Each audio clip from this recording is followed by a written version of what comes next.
2, 1, grabando. Vamos a darle caña a el bloque 4. El bloque 4 es un bloque que trata también sobre España.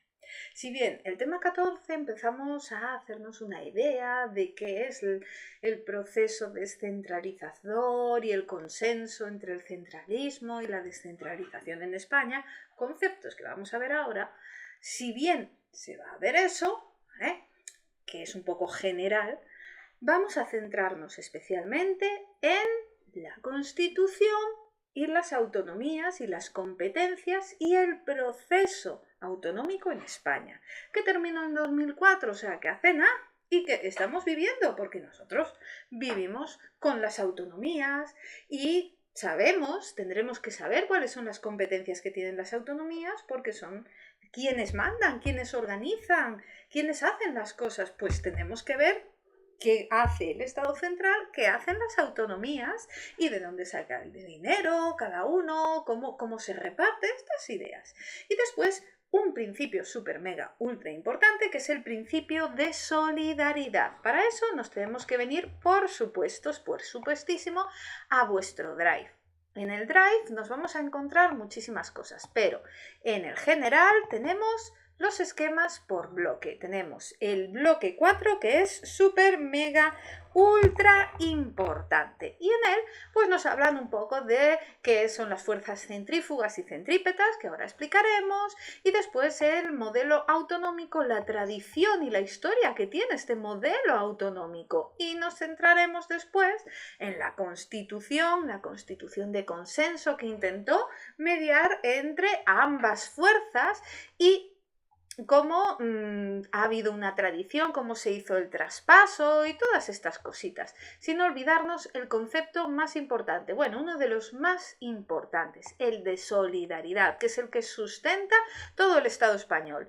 Todo el Estado se basa en la solidaridad entre autonomías, que las hay más ricas, las hay más pobres, pero nos tenemos que ayudar todas unas a otras para que todos tengamos lo mismo, la misma educación y la misma sanidad, que es lo más básico de lo más básico de lo más básico, porque no todas las comunidades tienen los mismos recursos, y algunas cositas que se pueden ver en la desigualdad dentro de las autonomías en el ámbito de la educación, siempre centrándonos en el ámbito de la educación. Por supuesto, recordar que tenéis no solo los resúmenes por temas, sino que tenemos todas las preguntas posibles contestadas. Aquí están, ¿vale? Tenemos preguntas a dar, tomar, regalar, ¿vale? De cada uno de los temas, y esquemitas. Los esquemitas generales y después los que utilizamos en las clases, que son más coloridos, que tienen más colorinchi. Ya sabéis que donde haya colorinchi, lo mejor del mundo. Vamos a empezar con el concepto de fuerzas centrífugas y fuerzas centrípetas. Primero hay que entender un poco qué es esto del proceso de fuerzas centrífugas y fuerzas centrípetas. Tenemos que entender que los estados modernos son creaciones relativamente recientes, menos de 300 años, y por lo tanto son constructos, no son algo que haya existido desde siempre. Se ha intentado hacer una fuerza centralizadora donde haya un estado fuerte, centralista. Perdón que ha habido un parón técnico, fallo técnico, y continuamos. Bueno, tenemos que entender qué son el concepto de fuerzas centrífugas y fuerzas centrípetas. Hoy es que, hijos, vaya términos. Bueno, vamos a ver, vamos a sacar el esquemita, que lo tengo aquí, del bloque 4, y vamos para adelante como los de Alicante. Bueno, el proceso de centralización, donde el Estado central es el fuerte y el que organiza y el que manda, hace y deshace, es la fuerza centrípeta, donde el Estado centralizado con todo el poder. Vale, fuerzas, o por lo menos lo que pretende es conseguir un Estado centralizado con todo el poder. Pero la mayoría de los países no solo tienen esa fuerza centralizadora, sino que son realmente, como habéis oído muchas veces hablar, de nación de naciones. España es una nación de naciones, porque hay muchas naciones dentro de España. Hay muchas culturas diferentes con su desarrollo histórico, su lenguaje, su lengua, no lenguaje, su cultura totalmente diferente unas de otras, y que se han aglutinado, se han juntado, pero todavía siguen teniendo sus identidades y muchas de ellas siguen teniendo pretensiones, siguen queriendo tener poder y organización como llevaban haciendo desde hace siglos y siglos y siglos, y tienen tradiciones históricas de autogobierno, de gobierno o de cierto grado de autonomía. Eso es las fuerzas descentralizadoras o fuerzas centrífugas. Es fácil acordarse de centrípeta y centrífuga. Centrípeta, el centro lo peta. El centro lo peta, lo que importa es el centro. Centrífuga, se fugan del centro, para que nos hagamos una idea. Bueno, ambas tienen tradición. Si bien podemos encontrar, por ejemplo, la primera vez que se habla de soberanía nacional, hasta entonces todo era el rey.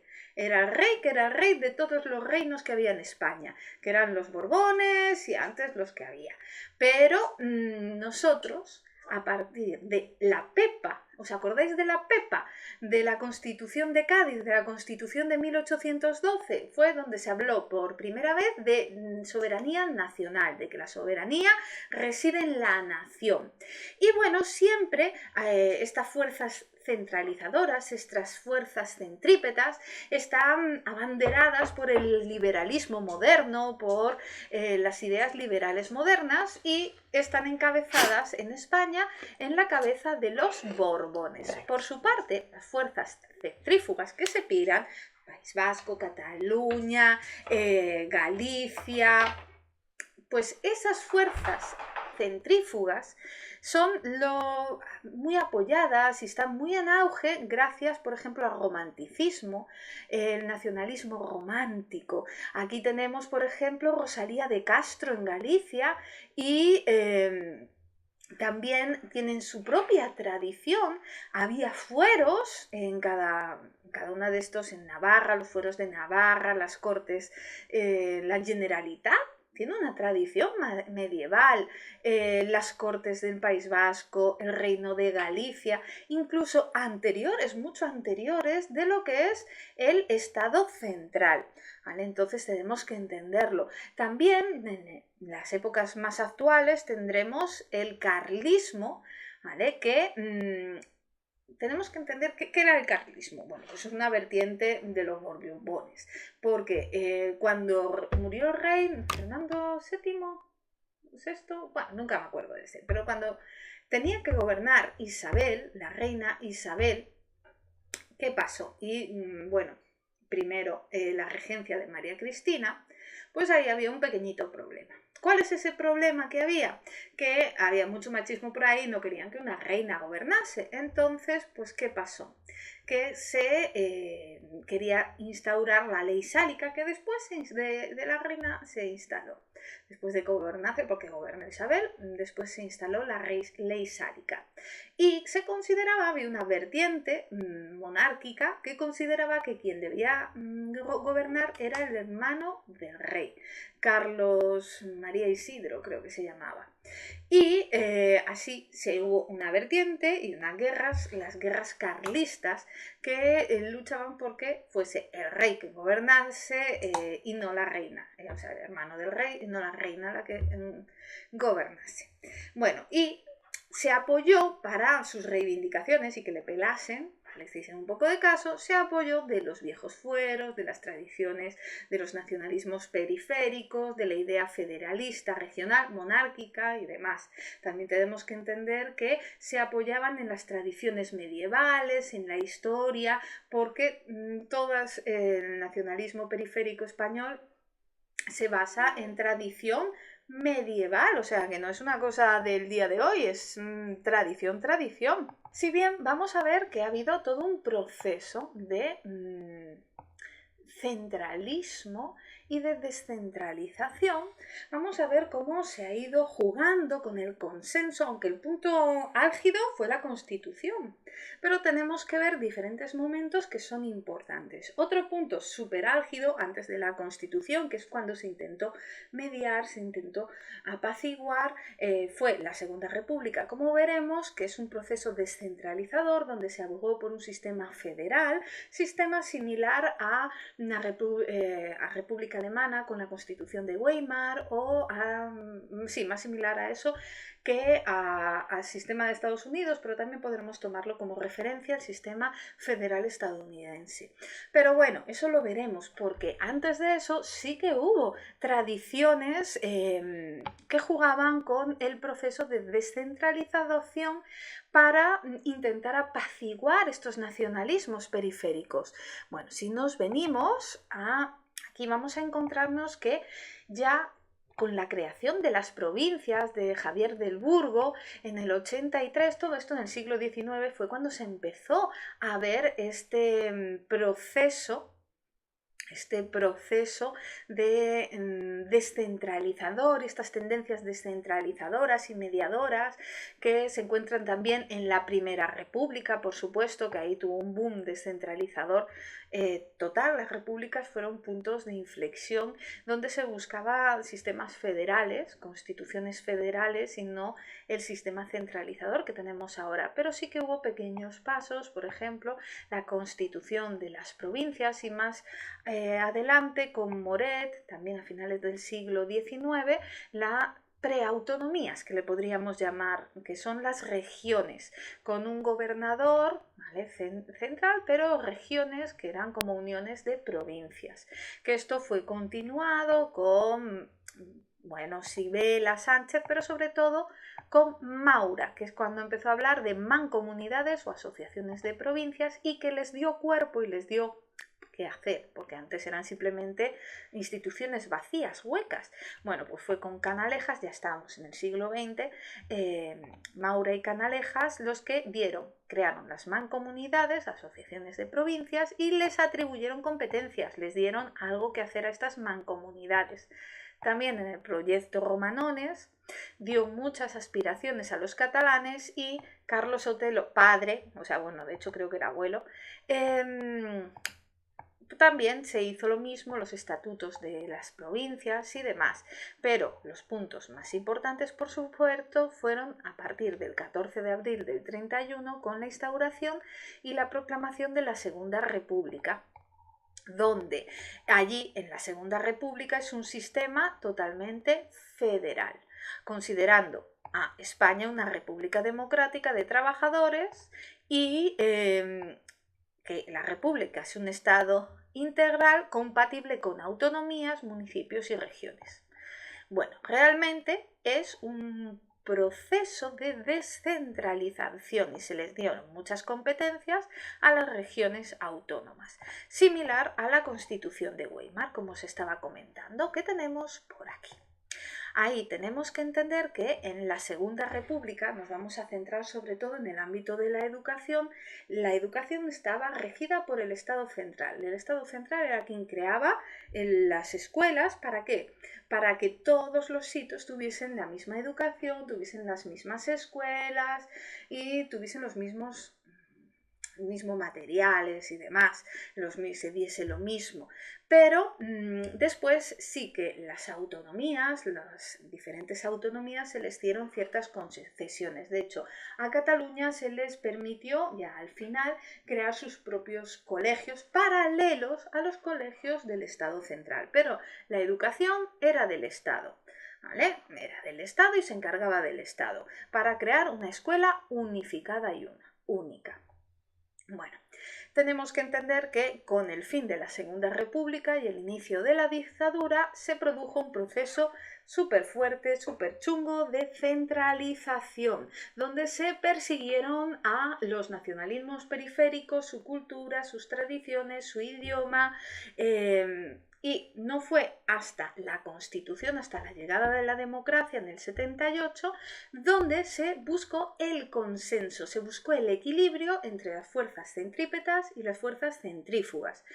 Es una constitución de consenso. De hecho, los padres de la constitución fueron, de toda índole. Estaba un socialista que fue el que más luchó por el artículo de la educación, el artículo 27, que es el encargado de la educación en la Constitución, pero peces barba, ¿vale? Socialista, importante. También había nacionalistas, tanto catalanes como vascos, de índole moderada, pero nacionalistas, dentro de los padres de la Constitución. Así se intentó hacer una constitución de consenso, donde todas las fuerzas políticas parlamentarias, menos el Partido Comunista, que no se le permitía estar, hubiese ganado puestos como lo que después fue IU y tuvo mucha fuerza durante un tiempo, pero no se le permitía, estaba ilegalizado todavía, entonces ellos no contaron. Entonces se considera que solo las fuerzas representativas parlamentarias tenían representación. Dentro, Alianza Popular, la UCD, el Partido Socialista, el PNV, lo que hoy es Junts, la antes CiU, bueno, que tenía esta que tiene más siglas que... bueno. Y que tiene muchas siglas, han ido cambiando cada 2 días. Y después así se estableció en la Constitución una forma de monarquía parlamentaria, donde se hablaba desde el principio, primer punto, primero, la unidad, indisolubilidad y la unidad de España, de la nación.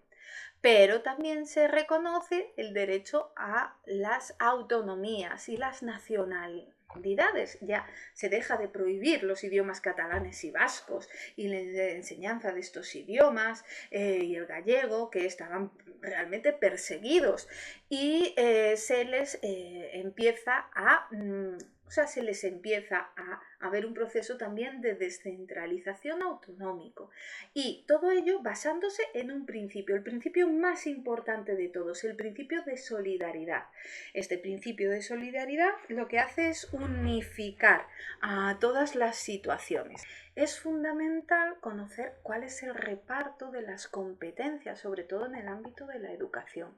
Tenemos que entender que las competencias que tiene el sistema español son competencias centrales que tiene el Estado central, competencias que tienen las autonomías, y después hay competencias compartidas y competencias concurrentes. En el libro está muy mal explicado porque de hecho se mezclan las compartidas con las concurrentes. Tenemos que entender que hay unas competencias que son propias del Estado central, ¿vale? Que a través del Ministerio de Educación se tiene, ¿vale? Y estas son, por ejemplo, la ordenación general del sistema educativo. Son los que hacen las leyes orgánicas generales, las que organizan la educación para que todo el mundo se rija a través de las mismas leyes y la misma ordenación.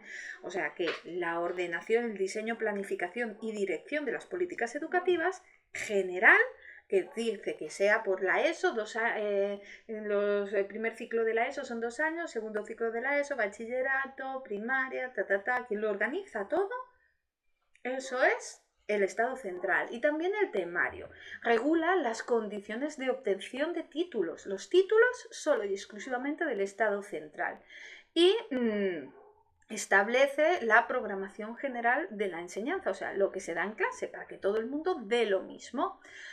Bueno, la evaluación e innovación en la enseñanza, la alta inspección, porque habrá una alta inspección que la llevará a cabo el Estado central, pero después también hay inspección que puede llevar a cabo las autonomías. Y la promoción de las políticas de igualdad, no discriminación, por supuesto, también es del Estado central. La dirección de la política del personal docente, eso lo hace el Estado central.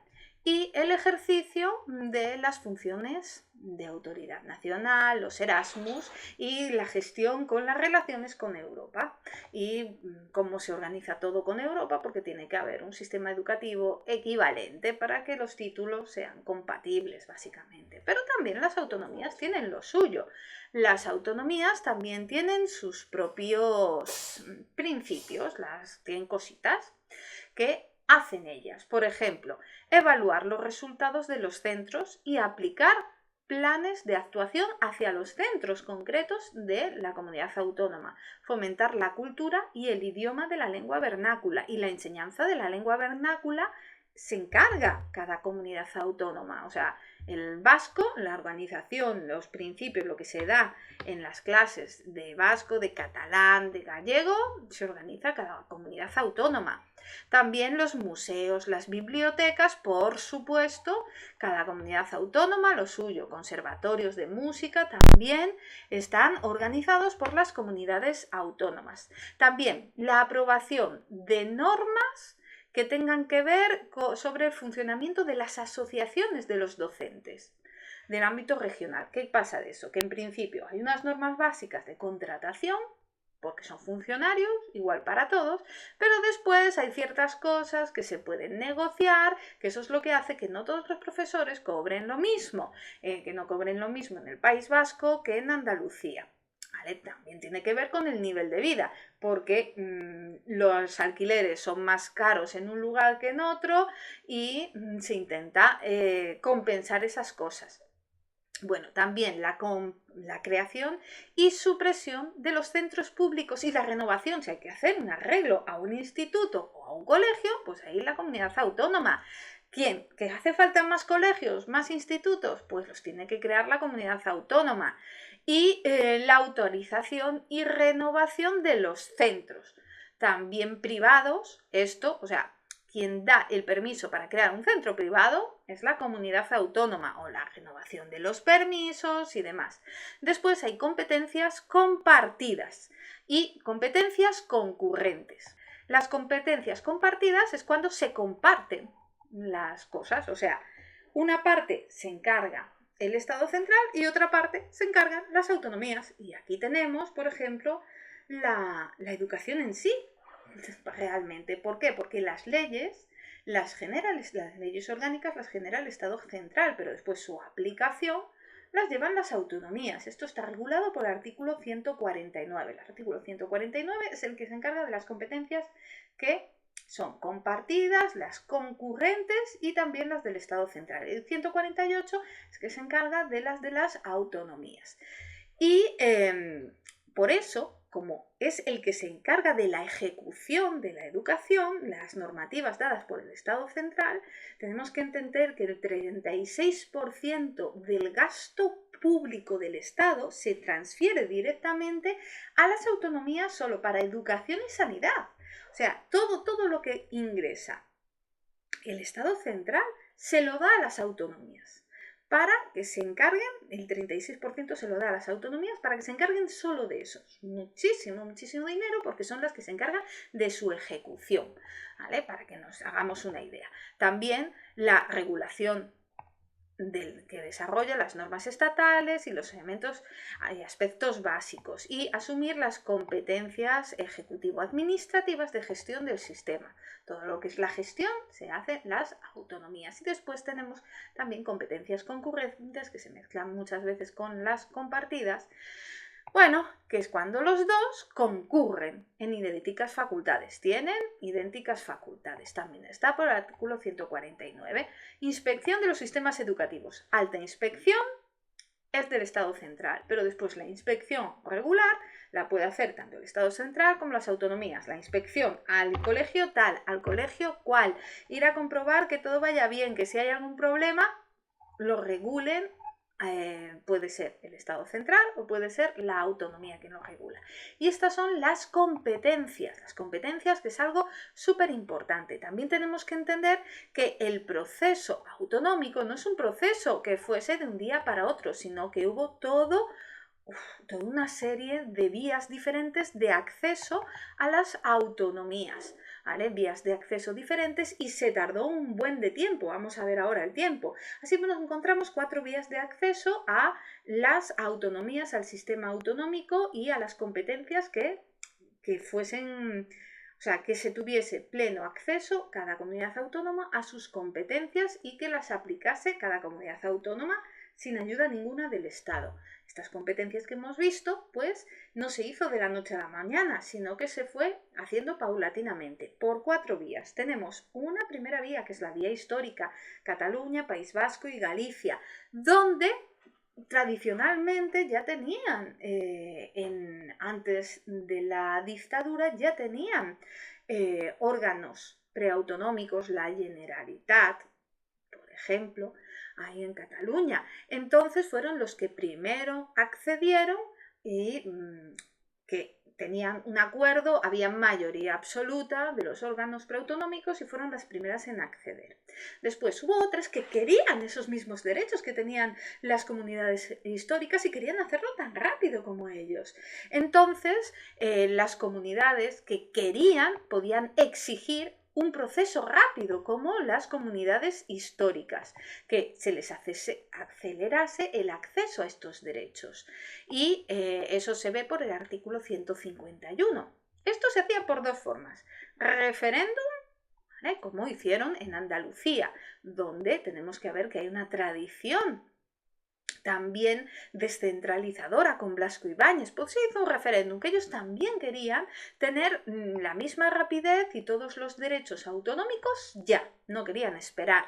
Y se hizo un referéndum y por mayoría absoluta pues se consiguió que también fuese por una vía más rápida el acceso a todas las competencias.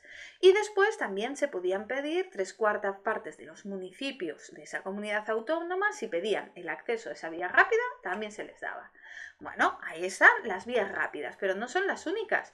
Después tenemos una vía lenta que a ellos les daba igual y querían ayuda del Estado, o sea, que el Estado les fuese diciendo cómo organizarse, cómo organizarlo, porque no les interesaba, no tenían una tradición descentralizadora, nacionalismos periféricos, y les daba absolutamente igual, querían ir poco a poco. Bueno, esa vía lenta, el Estado central les va guiando poco a poco en la adquisición de las competencias, fueron los últimos en adquirirlas y están por el artículo 143 el proceso. En 5 años, en teoría, tendrían todas las competencias, pero bueno, al final siempre se acaba alargando, ya lo sabéis.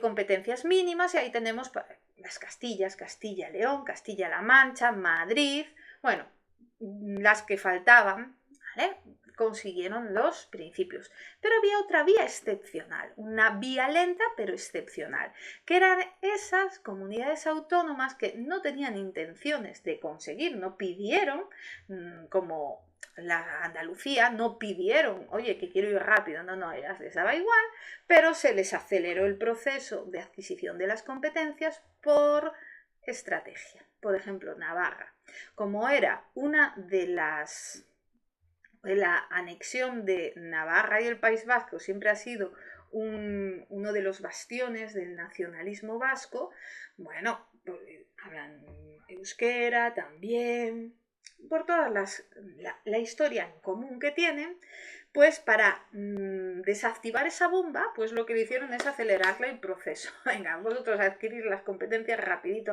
porque yo lo valgo. Lo mismo Valencia. En el caso de Cataluña, pues Valencia y Cataluña las adquirieron rapidito, y Canarias también por la propia diferencia que tienen las islas. Entonces estas las adquieren a toda hostia, las adquieren más rápido, aunque no lo exigieron ellas de por sí. Bueno, y esos son todos los caminos de acceso a las autonomías, o sea que hubo 4 vías. A ver si soy capaz de coger lo que es el bloque 4, que lo tenemos aquí, está detrás de todo, pero directamente. Fue un proceso lento, como os digo.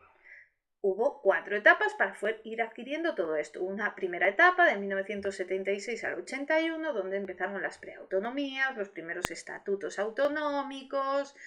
Bueno, se estableció la Constitución, claro, hasta el 78, no se llegaron a los acuerdos y fueron aquí donde se empezaron a las que iban con vía lenta. Empezaron los traspasos en Cataluña y Euskadi.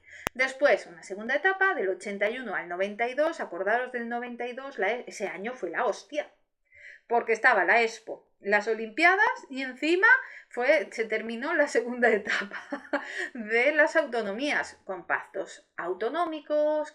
Se hubo pactos y se habló, se dialogó del Estado central con las autonomías y se llegaron, cada una por separado, a tener acuerdos, ¿vale? Y se completan todas las vías rápidas, Euskadi, Cataluña, de ahí se dieron todas las competencias, Galicia, Andalucía, Canarias, Valencia y Navarra, las 2 por vía rápida. La excepcional, la que no querían, pero se las dieron, La vía rápida por tradición, por historia, y la vía rápida por exigencia, Andalucía.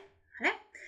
Y bueno, básicamente llegó del 92 al 2004, que se fueron los que iban por vía lenta, ya no les interesa, cierre de traspasos, culminación de traspasos, los que iban en la vía lenta, La Rioja, Aragón, Cantabria, Madrid, Murcia, Castilla, León, Castilla-La Mancha, Extremadura y Asturias, que eso les importaba un poco. Y hubo como un cuarto periodo de, bueno, vamos a volver a negociar. Una reforma de estatutos de autonomía, que fue del 2004 al 2008. Esos son las etapas donde se consiguieron. O sea, había 4 tipos de autonomía según fueron accediendo a las competencias, y además hubo 4 etapas, 4 tipos, 4 etapas. Y bueno, básicamente tenemos que entender que siempre que haya una discrepancia entre lo que dicen, lo que quieren las competencias de las autonomías y las competencias del Estado central, bueno, pues ahí tenemos la jurisprudencia, lo que los tribunales, el Tribunal Constitucional es el que da sentencias y decide, es necesario. Bueno, aquí tenemos muchas cosas, pero tampoco son tan importantes. Lo que es muy importante es la solidaridad y la educación, que ya os estoy hablando de eso, porque gracias a la solidaridad no todos los lugares realmente tienen, no todas las comunidades tienen la misma riqueza. Y entonces la solidaridad es la que hace que todos los ciudadanos españoles puedan adquirir la misma educación, la misma sanidad, aunque no todas las provincias sean igual de ricas. Y se vio desde un principio que había como 2 Españas, una España del norte y una España del sur. Se creó que en un principio esas diferencias se debían pues a la economía, a la riqueza de las naciones, pero después no se dio cuenta que también tenía mucho más que ver, de hecho, con la tradición educativa y cultural que tienen estas regiones, la región norte y la región sur. Ya sabéis que me gusta añadiros como una pequeña introducción para que cuando os enfrentéis a un tema, una pregunta sobre un tema, que siempre es lo que más cuesta, lo de ¿y cómo empiezo a hablar? Bueno, vale, pues aquí lo tenemos. 2 son los problemas más graves de nuestro sistema educativo: el fracaso escolar, el abandono temprano en niveles posobligatorios. Algo que los últimos datos muestran que no se ha erradicado y que aún queda mucho por hacer. Esto tiene que ver con los desajustes, con las diferencias entre comunidades. Y la solidaridad entre comunidades y el Estado, pues es el único que puede garantizar la grandeza del país y que todo el mundo tenga los mismos derechos. Así tenemos que después de tropecientos años, bueno, o sea, en el 80, bueno, 76 empezó todo el proceso y demás, casi, no llegamos a 50 años, pero casi 50 años de balance de sistema autonómico desde que se empezó, se aplicó y todo esto, pues ya que está completamente aplicado más de 20 años, pues ya podemos hacer, oye, ¿qué ha ido bien? ¿Qué ha ido mal? Que podíamos haber mejorado y que no. A esto le meto mucha caña porque realmente es que es muy importante. Recordar del tema 17 es un tema que gusta mucho. Bueno, tenemos que entender las 4 ideas fundamentales. En un principio, muchos partidos políticos pues, siempre andan diciendo que el problema de estos desajustes, el problema del fracaso escolar que existe en España se debe a las legislaciones que no priman la calidad, que no legislaciones, pero realmente se ha demostrado, es una cosa que se ha alegado mucho en la LOCSE, se ha demostrado que hay comunidades autónomas que están por encima de la media de Europa. Del informe PISA lo demuestra. Y otras que están muy por debajo. Y todas tienen la misma legislación, o sea que no debe ser por eso. Se ha demostrado que no es por eso. Así tenemos, según la tasa de fracaso escolar, por ejemplo, en los mejores puestos está Asturias con un 11% y es una provincia bien pobre. Y después tenemos otras como Baleares, que va de culo cuesta abajo y sin frenos con un 39% de fracaso escolar. También el abandono temprano en el País Vasco es un 12,6, ¿vale? Es un sitio rico, pero Ceuta y Melilla están en un 40,7. O sea, el País Vasco está por encima de la media del informe PISA por encima de la media de Europa, pero Ceuta y Melilla está abajo del todo. Bueno, está abajo incluso de países mucho más pobres que España. Tenemos así 7 comunidades por encima: Castilla y León, Madrid, Cataluña, Rioja, Navarra, Aragón y el País Vasco.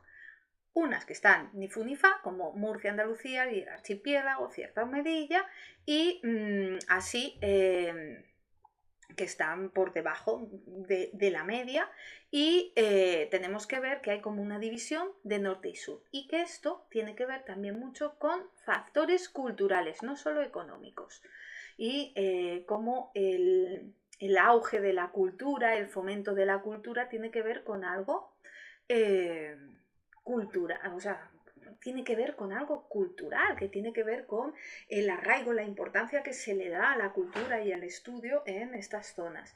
Pero la solidaridad sigue siendo básica, porque si no, peor sería. Si no todos tuviesen el mismo acceso a la educación, los mismos institutos, el mismo material en los institutos, pues entonces peor sería la situación.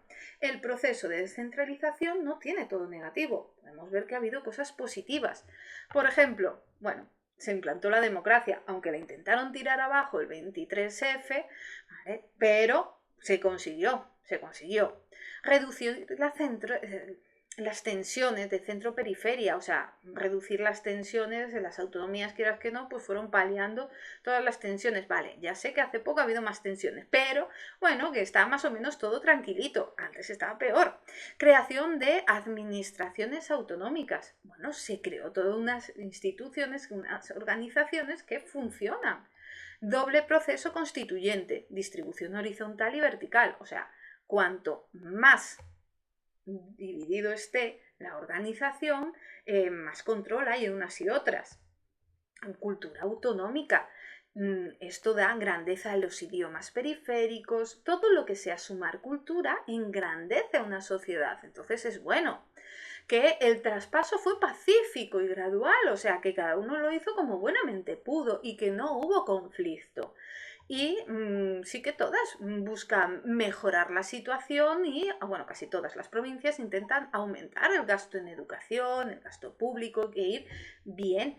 Pero todo no ha sido de color de rosa, hubo factores negativos, ¿vale? Por supuesto, hay muchas comunidades que han desaprovechado la oportunidad de se ha rehecho el sistema educativo. Podíamos innovar un poco, pues no se innovó tanto como que podría haber sido, que hubiese estado muy bien.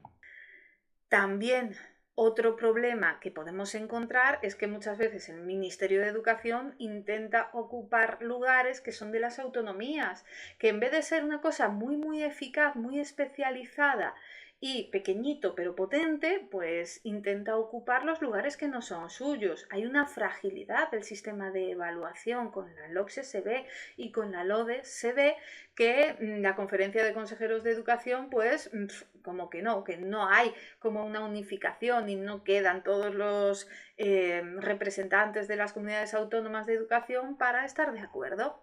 Y ahí hemos terminado todo este bloque. Ya veis, en media horita tenemos el bloque 4 comido, masticadito, y nada más que esto hay que saber. Y eso es todo, amigos.